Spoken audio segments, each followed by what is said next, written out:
What's good, YouTube? We are back once again with reacts, and as we know, reacts come back to back, and reacts don't crack. You feel me? This is Could the Thunderbolts Be Omni-Man by the boy Tyler. You know what I'm saying? You know what Slide's here to do. We're here to slide on the topic, float on it, see what's happening.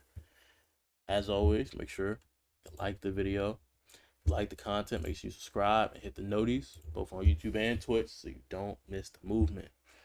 As you know, our parameters before the vid start, make sure y'all do 3 good deeds by the end of the day. 2 of those good deeds could be going to the link in the description and joining the and commenting to help build the community. You know, contributing to something other than yourself and humbling yourself is a great experience in expanding one's horizons. That's just me though. Without further ado, we're gonna get into more. Make sure y'all drink some water. I don't care what brand it is. Get y'all some water, get y'all some sleep, eat some good food, and get some sun. But without further ado, let's get into the video.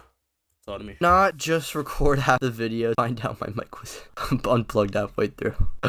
The void's taking over. After the release of Thunderbolts, I decided to take our new team of off-brand Avengers and put them against the most known Superman clone aside from Sentry himself, that being Omni-Man. But Tyler, what about Homelander? Get bro past Yelena. Anywho, for this video, we will be taking Nolan at the end of season 1 where he goes rogue. And in this universe, we will say that after the events of the Thunderbolts film, the new Avengers are now tasked with the new mission to stop Omni-Man. For this scenario, we will be first using the Thunderbolts with the inclusion of Sentry, and then if Omni-Man can somehow stop them, we can discuss what would happen if the Void took over and fought for the Thunderbolts. He's not beating Sentry. Since I always yap about Omni-Man scaling and I just saw Thunderbolts, I'm going to be talking about our off-brand Avengers first. Now, generally speaking, the Thunderbolts should all be comparable to one another with the exception of Sentry, who can just solo the team casually. The weakest on the team is probably Yelena, who is just said to be an equal to Black Widow. And in comparison to a team of super soldiers, obviously a Black Widow tier fighter can't hold up to par, but with her gear, she's able to stagger people like Walker and fight the other Thunderbolts, who all should be relative to Steve Rogers or Captain America. Natasha with her gear can stagger much stronger opponents than herself like Black Panther, who should also be in that super soldier tier bare minimum, and super soldiers typically range from building to town level, as Steve should be comparable to early versions of Iron Man, who can take minor shockwaves from Thor that can take down the majority of a forest. Most of these guys have the quote-unquote durability of this tier, but to be honest, even that is a little so we're here for reasonable scaling. Shaky, considering bullets seem to be a threat to most of them, so take this scaling with a grain of salt. Ghost would beat Yelena due to her powers and skill, but feat-wise, she is probably the worst on the team, as she usually just uses her abilities to catch her opponents by surprise. Those two should more so be in that like small building tier at best, whereas Red Guardian, Walker, and Bucky should be comfortably in the higher end of the tiers I was talking about. They all have the super serum, so they all bare minimum should be able to generate these levels of strength, with Walker probably being the best on the team by this point, since not only did he beat Bucky in the past, but he's gotten even stronger since then. This is important to note considering a weaker version of Bucky can pierce Tony's later suits, but then with his stronger arm gets overwhelmed by Walker. These two, aside from Sentry himself, obviously are probably the strongest Thunderbolts and are going to be the closest things we have to Immortal and War Woman for this fight. Now, arguably these two could be higher because Steve, who should be an equal to these guys, can block hits from Thanos and hold them back momentarily, and although it's more than likely that Captain America he's using feats, but he's also not using like one-time feats and just throwing them in there. He's explaining why was being boosted off of adrenaline here, and Thanos wasn't really trying all that hard. It's still something to note considering Thanos can casually crush the Tesseract, which requires over 6 teratons of TNT or enough energy to literally nuke a small country. Now, I don't think John Walker or Bucky are realistically surviving this amount of energy, but it is something to keep in the back of your mind, as it's pretty much the equivalent of Immortal himself not having crazy strength feats but can kind of draw blood on Omni-Man. While Immortal and War Woman have chicken nugget feats on Omni-Man, Bucky and Walker scaled a Cap, who has chicken nugget feats on Thanos. Anywho, let's talk about the actual guy who can probably stand toe-to-toe with Omni-Man, that being Sentry. Going into the movie, there was always statements saying he's stronger than a team of Avengers or the Avengers rolled into one. It's actually perfect. We watched the other video where he kind of scales them to the other Avengers, so now like we kind of know where Omni-Man stands there. But I haven't seen him scale Omni-Man, and like from what I know, you know, Planetary from like comics, some people like debunk that.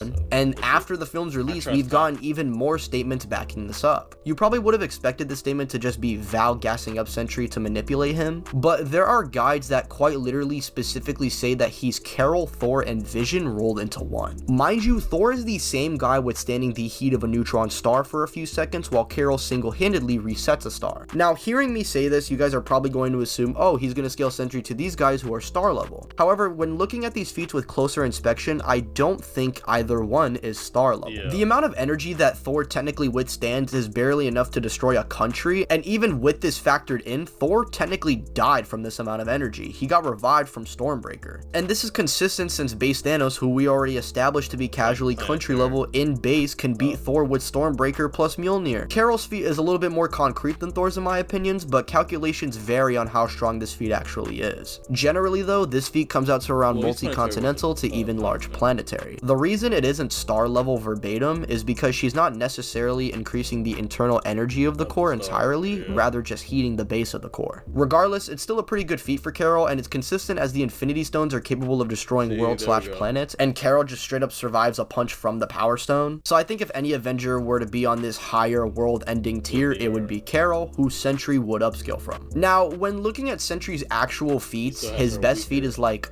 breaking Bucky's arm, which, I mean, who hasn't done that in the MCU by this point? But I don't think the statements are contradicted by the movie at all, and it seems like he's going to be the heavy hitter in Doomsday. So to make this versus battle more entertaining, we'll indulge in these statements. When it comes to scaling the MCU's speed, the Thunderbolts baseline should be combating and reacting at hypersonic to high hypersonic speeds. MCU characters can dodge gunfire point blank, while super soldiers can react to Falcon and Iron Man, who can react and combat and even travel at these speeds as well. As for Sentry, due to him being above Thor and Carol, he should bare minimum be capable of reacting to lightning, with him at his best being massively into the faster than light tier, as he'd be upscaling from Captain Marvel, who can not only patrol a planet multiple times within a few seconds, but even find Tony and Nebula, who were 1,000 light years away. Carol as well reigniting a star would have to mean that she can at least expand her energy at multiple times the speed of light as well. Despite these guys being the worst team up ever conceptually, and honestly in terms of power there is just a bunch of fodder and Sentry, these guys when it comes down to it can take down any Avengers level threat when put together. But do they have what it takes to take on Earth's mightiest hero in the Invincible universe?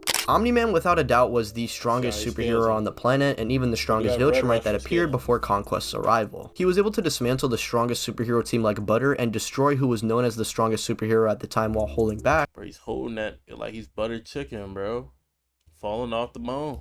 AKA his own son. Yeah, bro is not winning the Father of the Year award. Anywho, when it comes to his best feats, the two that come to mind are him destroying Flaxen and him stopping a meteor the size of Texas. His destruction on Flaxen had enough energy to wipe out entire countries, or specifically over 1 teraton of TNT. While the meteor feat is actually a statement from Nolan himself, where he said that he was able to stop a meteor the size of Texas. Which, if we take at face value and he just stopped it like how Mark stopped his, the feat comes out to around almost 6 exatons of TNT or multi-continental. These are the two best feats for Omni-Man by this point in the series, and generally speaking are some of the best feats within the Invincible universe. Some of you may mention how when he was depressed he somehow survived the gravitational pull of a black hole, but this was not nearly the size of an actual black hole, plus he only survived a small portion of the actual gravitational pull, and with these factors in mind, this feat isn't nearly as strong as the other two I mentioned, so I can just kind of ignore it. Omni-Man of course is as strong as he is fast, being capable of catching Red Rush and blitzing Invincible.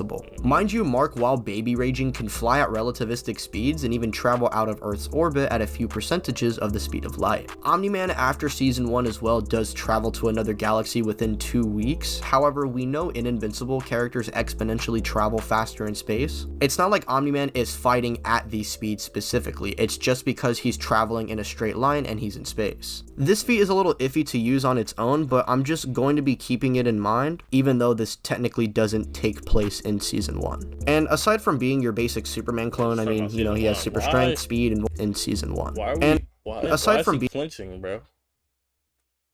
Why is he clinching? What?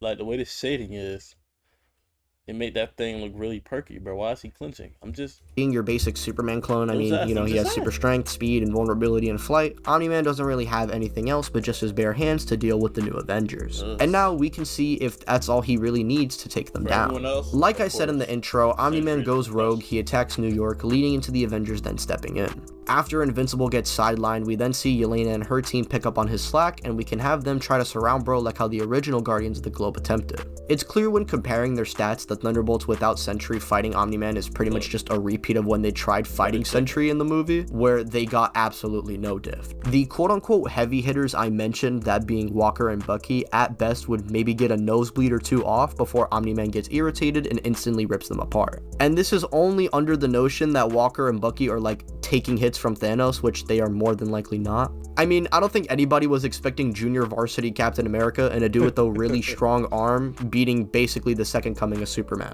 Ghost with her phase powers is literally a worst green ghost in this case, and Red Guardian would contribute to nothing. The one thing they have over Omni-Man is just hand-to-hand combat and skill, and I guess versatility, but more than half of the team consists Hand-to-hand combat and skill, I don't think it's true because of the way Viltrumite mice are trained. I've seen a video on that recently, but also we just know he was like a general who was well respected on a place, people with power similar to his. Yes, they get stronger through training, but assuming most of his people was relativistic to him before he got to this strength level from his age and his working, he had to box, right? So even though they were using like more flashy and choreographed martial arts, he knows how to box. So the people like your Bucky and anybody who's not Yelena, I don't see an argument of saying like, oh, they're outclassing him severely with hands. some dudes who could just hit really hard anyway, so it's not like that versatility is going to do all that much. The main debate here, of course, isn't if the Thunderbolts could stop Omni-Man, it's more like, could Sentry stop Omni-Man after he nearly or actually murders the Thunderbolts? If Sentry takes over and fights Omni-Man one-on-one, I believe in this continuity, Sentry should be physically stronger. Omni-Man has the actual showings to back it up, but when being generous with Sentry's statements and promotional material, he should be around multi-continental to large planetary, while Omni-Man can range from country to at best moon level within the TV series. Meaning realistically, Sentry, if we give him the benefit of the doubt, he'd be over 2.32 times stronger than Omni-Man. And this is me comparing Omni-Man's moon feat to Carol's low ball of restarting the sun, who mind you is 1/3 of Sentry. Meaning realistically, depending on how you scale Carol, Thor, and Vision, Sentry that was weird. As the one time he's done this, he used the 1/3 thing. He didn't use that in other video, but he used the 1/3 thing here. with his best scaling would be nearly 4 to even 7 times stronger than Omni-Man in AP. If Omni-Man were to try and charge into Sentry Superman style, he'd legit break his bones on impact like when he fought Thrag, allowing Sentry to either kill Omni-Man or beat him so bad that the Thunderbolts stop Bro before the Void takes over. If we give Omni-Man his best speed feat in the show and apply it here, Sentry should still be a little faster if he's upscaling from Carol patrolling the planet or saving Tony and Nebula 1,000 light years away. Omni-Man realistically though in just season 1 would be barely light speed at this point in the story, while Sentry would be thousands to potentially millions of times faster than Bro. Sentry would uppercut Omni-Man into the moon and probably destroy it on impact while also killing Nolan in the process. Now let's say for this video that the Thunderbolts get one-shotted like how the Guardians did in the comics. Leading into Bob witnessing his new family murdered in cold blood, he more than likely would go unstable, leading into the Void activating. Now the Void is somebody— well, also it depends on if we're talking bloodlusted. If we're talking bloodlusted, then it's like he's Sentry to begin with. But I'm thinking in a random fighting scenario, these people don't take much time to beat up. You know, in the event they hold him off before he gets angry enough to like go on a killing spree, he is probably fast enough to like, well, no, because I guess Bob still has. We've seen him taking the bullets in base, so in base he still has the physicality of both those people. He just doesn't really use the powers.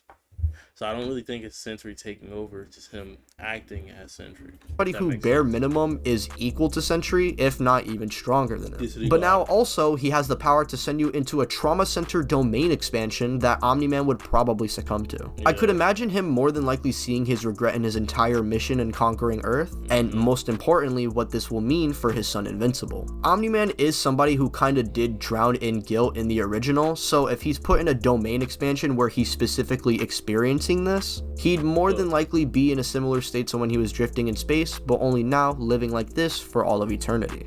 Although it'd be a hard fight for our normal Thunderbolts, Sentry would beat Omni-Man with low difficulty and give them the win. I don't think it's reconsidered. I don't think it was reconsidered at all. That was because the Thunderbolts beat Omni-Man by the dog. Time learned. Kamala 11-minute jump.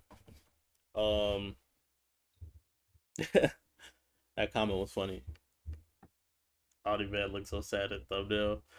But yeah, appreciate y'all for sticking through to the end. Those of you who watched up to even halfway in, really appreciate the love and the support, and you're really helping build the community. So consider that one of your good deeds done. You know what I'm saying? As always, stay healthy, get some sleep, make some good food. Peace.